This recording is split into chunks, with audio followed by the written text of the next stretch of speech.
Assalamualaikum warahmatullahi wabarakatuh.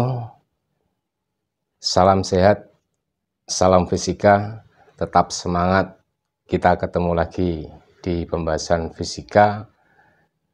Kali ini yang kita bahas masih di kompetensi dasar rangkaian arus arah, dan kali ini kita akan membahas sub materinya adalah energi listrik dan daya listrik. Silakan simak pelajaran dengan sebaik-baiknya. Salam belajar fisika untuk Anda semuanya. Rangkaian arus arah, materi yang akan kita bahas kali ini adalah submaterinya adalah energi listrik dan daya listrik. Yang pertama kita bahas materinya adalah energi listrik. Tentunya Anda semuanya tahu bahwa listrik itu bisa digunakan berbagai hal. Contohnya seperti untuk mensetrika, untuk memanaskan air, kemudian untuk menanak nasi seperti pada dispenser, untuk menanak nasinya adalah pada rice cooker, dan untuk mensetrika berarti pakai setrika listrik. Jadi dengan demikian untuk listrik ini adalah suatu bentuk energi yang sangat banyak manfaatnya dan sangat banyak fungsinya, dan juga sangat mudah untuk diubah menjadi bentuk energi yang lainnya seperti yang sudah kita sampaikan tadi. Jadi dengan demikian listrik itu adalah merupakan salah satu bentuk energi yang memiliki keunggulan, mudah diubah menjadi bentuk energi lainnya, misalnya kalor, bunyi, cahaya, dan lainnya. Nah, perhatikan skema rangkaian berikut. Ada sebuah lampu, kemudian dihubungkan dengan sumber listrik, dan ada dilengkapi dengan saklar, dan jika nantinya saklar dihubungkan, maka barulah arus listrik akan mengalir. Nah, jadi setelah saklar dihubungkan, arus listrik mengalir, dan selanjutnya lampu akan menyala. Nah, menyalakan. Nah, itu adalah karena lampu tersebut telah dialiri arus listrik. Nah, berarti energi listrik dari baterai tadi oleh lampu diubah menjadi cahaya atau energi cahaya. Nah, sedangkan banyaknya energi yang diserap oleh lampu berbanding lurus dengan banyaknya muatan listrik yang dialirkan dari sumber baterainya menuju ke lampu tersebut, dan juga berbanding lurus terhadap besarnya beda potensial antara ujung-ujung dari lampu itu sendiri. Nah, jadi dari definisi tadi, maka nanti akan bisa kita buatkan sebagai perumusannya bahwa besarnya W sama dengan G kali V. Nah, jadi banyaknya muatan yang berpindah dan besarnya beda potensialnya pada ujung-ujungnya selalu berbanding lurus dengan besarnya energi listrik yang diberikan.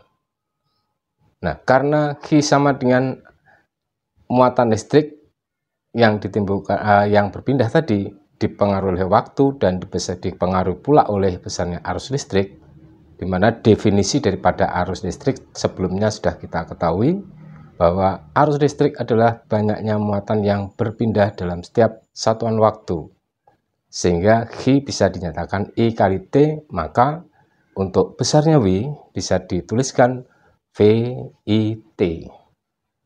Dan karena V adalah sama dengan I kali R berdasarkan dari hukum Ohm, maka besarnya energi listrik W bisa dituliskan sama dengan I kuadrat RT, di mana V tadi diganti dengan I kali R, sehingga VIT menjadi I kuadrat R kali T, atau juga bisa dinyatakan I sama dengan V per R, maka untuk VIT-nya menjadi V kuadrat per R kali T, di mana W adalah energi listrik, satuannya Joule, G adalah muatan listrik, satuannya Coulomb, dan V adalah beda potensial listrik, volt, serta I adalah kuat arus listrik, satuannya ampere, R hambatan listrik, satuannya ohm, dan T adalah selang waktu dalam satuan sekon. Nah, ini adalah untuk menentukan besarnya energi listrik tadi adalah VIT I kuadrat RT atau V kuadrat R per R kali T. Nah, sebagai misalnya alat pemanas listrik.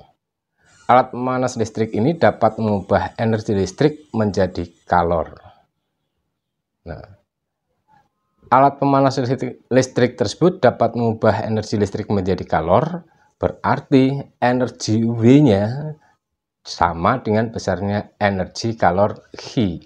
Maka W sama dengan H, di mana W adalah sama dengan V kali I kali T, dan H adalah MC delta T yang biasa anak-anak sebutkan MCT. Nah, tapi sebenarnya bukan MCT ya. Yang benar adalah MC delta T. M adalah massa zat yang dipanaskan, misalnya air ataupun zat yang lainnya, yang satuannya adalah kilogram. Kemudian C adalah kalor jenis zat tersebut yang saat itu dipanaskan adalah satuannya joule per kilogram derajat Celcius, dan delta T adalah perubahan suhu, karena dipanaskan akhirnya berubah suhunya dalam satuan derajat Celcius. Nah, seterusnya untuk materi yang akan kita bahas adalah yang kedua tadi adalah daya listrik yang dilambangkan dengan notasi huruf P besar. Daya listrik itu adalah energi listrik per satuan waktu. Jika dirumuskan, P sama dengan W per T. Nah, dan selanjutnya juga bisa dinyatakan bahwa besarnya P sama dengan V kali I. Karena apa? W tadi adalah VIT. Jadi VIT dibagi T sama dengan V kali I. Jadi untuk daya listrik ini bisa dicari dengan perumusan P sama dengan V kali I. Dan karena V adalah sama dengan I kali R, maka untuk itu besarnya P bisa dinyatakan I kuadrat R, dan karena I sama dengan V per R, P bisa dinyatakan V kuadrat per R. Berdasarkan grafik hubungan antara P terhadap V, daya listrik terhadap beda potensialnya membentuk grafik berupa kurva parabola,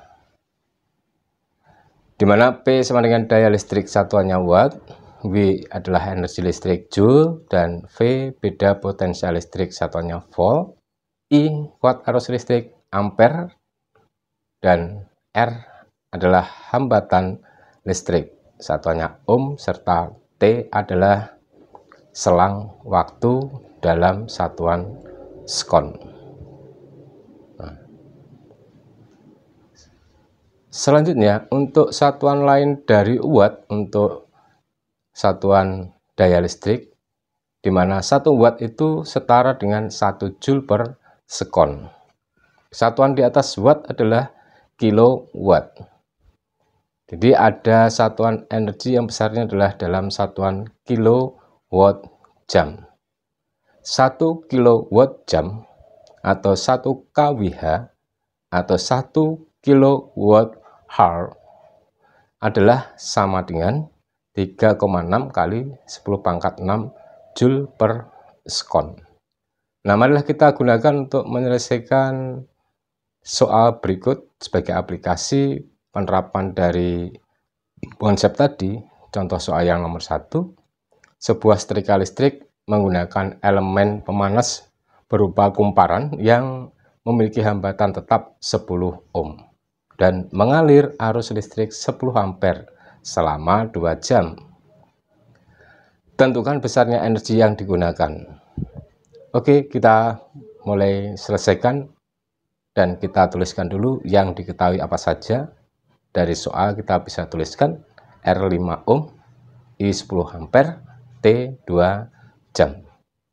Untuk mencari besarnya energi, maka besarnya Q sama dengan W, di mana W sama dengan dari rumus yang diketahui dapat ditentukan rumusnya adalah I kuadrat R kali T sama dengan 10 kuadrat kali 50 kali 2 kali 3600. Jadi setiap jamnya itu 3600 detik. Kalau 2 jam berarti dikalikan 3600 detik, hasilnya 36 juta joule, atau secara ilmiah dituliskan 3,6 kali 10 pangkat 7 joule, atau sama dengan 3,6 kali 10 pangkat 7 dibagi 3,6 kali 10 pangkat 6 kWh adalah sama dengan 10 kWh. Sebagai contoh yang kedua, sebuah dispenser sebagai pemanas air memiliki nilai hambatan tetap 10 ohm dan dihubungkan dengan sumber listrik 200 volt. Jika dispenser tersebut digunakan untuk memanaskan 4 liter air hingga mendidih dari suhu awal 20 derajat Celcius dan pada tekanan 1 atmosfer, hitunglah waktu yang diperlukan hingga air tersebut mendidih. Nah, dari soal tersebut kemudian bisa kita tuliskan apa saja yang diketahui sebagai data yang ada dalam soal, yaitu untuk besarnya R adalah 10 ohm, V-nya adalah 200 volt, kemudian T1-nya 20 derajat Celcius, mendidih berarti T2-nya adalah 100 derajat Celcius, dan kemudian M sama dengan 4 liter. Massa jenisnya Rho adalah 1 kg per liter, dan kalor jenisnya C sama dengan 4200 Joule per kilogram derajat Celcius. Q sama dengan W, maka MC delta T untuk Q-nya sama dengan W-nya V kuadrat per R kali T, karena yang diketahui adalah tegangannya dan hambatannya. Jadi T sama dengan MC delta T kali R dibagi V pangkat 2, maka T sama dengan 4 kali 4200 kali 80 kali 10 dibagi 200 kuadrat sama dengan 13.440.000 dibagi 40.000 sama dengan 336 sekon, atau sama dengan 5,6 menit. Jadi bila dibagi dengan 60 sama dengan 5,6 menit. Nah, itulah waktu untuk menjadikan air tersebut dari 20 derajat Celcius menjadi 100 derajat Celcius atau mendidih. Lanjut untuk contoh yang ketiga, yaitu 2 buah lampu.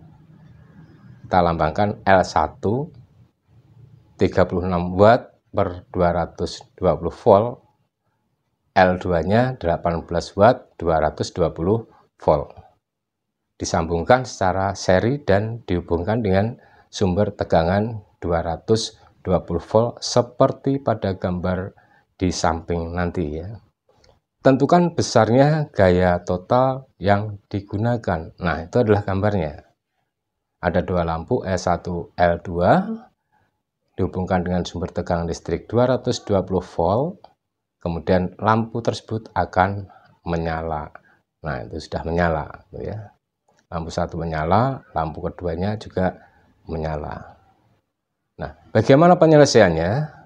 Kita tuliskan dulu juga yang diketahui apa saja ya.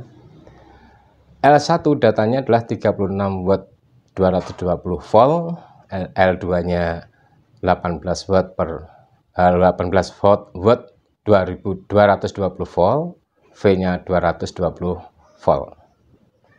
P sama dengan V kuadrat per RS. Kita gunakan persamaan V kuadrat per R. Karena itu lampunya 2, berarti secara seri, maka P sama dengan V kuadrat per RS, dan harus kita cari dulu RS-nya berapa. Nah, RS ini kita harus selesaikan dulu untuk mencari hambatan tetap pada lampu itu berapa. Nah, RL1-nya adalah VL1 kuadrat dibagi PL1 kuadrat. 220 kuadrat dibagi 36. Nah, dan seterusnya hasilnya adalah 48.400 dibagi 36 ohm. Itu adalah hasil RL1. Tidak usah kita selesaikan sampai menunjukkan angka desimal ya.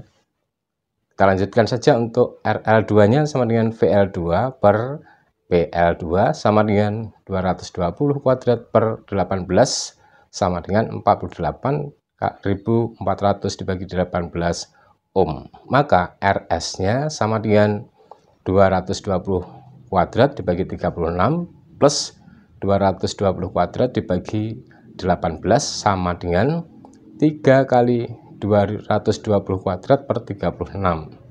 Maka P sama dengan 220 kuadrat dibagi 3 kali 220 kuadrat per 36. Jadi 220 kuadratnya saling menghabiskan keduanya karena dibagi, dan hasilnya maka P sama dengan 36 per 3 dan P sama dengan 12 watt. Jadi besarnya daya total pada kedua lampu tersebut yang digunakan adalah 12 watt. Lanjut untuk soal contoh yang nomor 4. Sebuah hambatan 10 ohm dimasukkan ke dalam 100 gram air yang suhunya 20 derajat Celcius. Selanjutnya, hambatan dihubungkan dengan sumber tegangan sebesar 50 volt selama 1 menit. Tentukan suhu akhirnya jika diketahui kalor jenis air adalah 1 kalor per gram derajat Celcius. Kita tuliskan juga untuk yang diketahui dari soal tadi adalah R sama dengan 10 ohm, kemudian M sama dengan 100 gram, T1-nya 20 derajat Celcius, V sama dengan 50 volt, dan waktunya T adalah 1 menit sama dengan 60 sekon. Nah, C1 kalor per gram derajat Celcius.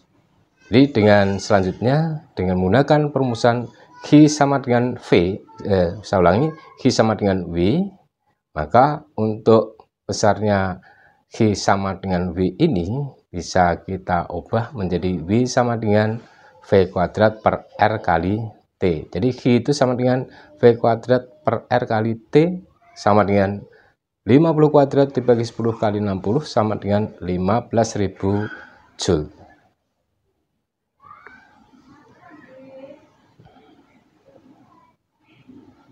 Nah, kalau dijadikan dalam satuan kalori, maka 15.000 Joule tadi dikalikan 0,24 kalori, hasilnya 3.600 kalori. Nah, rumus Q sama dengan MC delta T. Nah, delta T-nya berarti sama dengan Q per MC. Delta T tadi adalah T2 dikurangi T1, T akhir dikurangi T mula-mulanya, yaitu T2 dikurangi 20 sama dengan 3.600 dibagi 100 kali 1, sehingga T2 sama dengan 36 ditambah 20, hasilnya adalah sama dengan 56. Jadi suhu akhirnya adalah 56 derajat Celcius. Yang terakhir contoh soal nomor 5. Sebuah bola lampu dengan spesifikasinya adalah 40 watt 200 volt dihubungkan dengan sumber tegangan 100 volt. tentukan besarnya. A. Daya pada lampu. B. Kuat arus pada lampu. Dan C. Muatan listrik yang mengalir selama 5 detik. A. P sama dengan V kuadrat per R. Maka untuk P sama dengan V kuadrat per R harus dicari dulu besarnya R. R-nya adalah VL kuadrat per P. Jadi V lampu bagi daya lampunya. Jadi 200 kali 200. Jadi 200 kuadrat itu bisa dituliskan 200 kali 200 dibagi 40, dicoret, saling menghilangkan, akhirnya 200 bagi 40 adalah 5, 5 kali 200 adalah 1000 ohm. Sehingga besarnya daya listrik yang digunakan adalah sama dengan 100 kali 100 dibagi 1000, berarti sama dengan 10 watt. Dan kemudian yang B, untuk menentukan besarnya kuat arus listrik pada lampu, maka bisa dicari dengan perumusan I sama dengan P per V. Karena P sama dengan V kali I, maka I sama dengan P per V sama dengan 10 dibagi 100, berarti hasilnya sama dengan 0,1 ampere. Nah, selanjutnya yang terakhir untuk yang C, muatan listrik yang mengalir selama 5 detik berarti Q sama dengan I kali T sama dengan 0,1 kali 5, berarti Q sama dengan 0,5 kolom. Jadi muatan listrik yang mengalir selama 5 detik adalah 0,5 kolom. Demikian tadi pembahasan fisika kompetensi dasar rangkaian arus searah dengan submaterinya energi listrik dan daya listrik. Semoga Anda semuanya dapat mencerna dengan sebaik-baiknya. Salam sehat, salam fisika, tetap semangat. Wassalamualaikum warahmatullahi wabarakatuh. Dus.